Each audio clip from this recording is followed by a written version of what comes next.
Hamamdağ palçıq vulkanı. Deməli, bu palçıq vulkanı digərlərindən çox fərqlidir.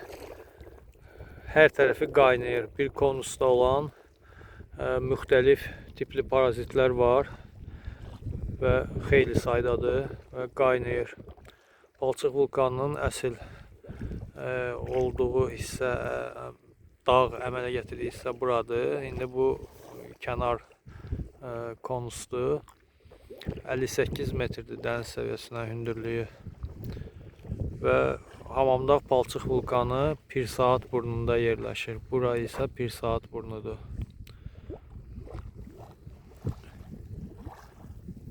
Burada isə Pirsaat daşları adlanan ərazi, kiçik daşlar, adalar, adacıqlar daha doğrusu və Pirsaat körfəzi, kiçik körfəz.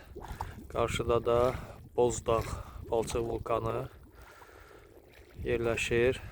Bura isə Pirsaat qəsəbəsinə yaxın ərazi və Pirsaat çayın dənizə töküldüyü yer olduğuna görə buradakı ərazi Pirsaat adı ilə bağlıdır.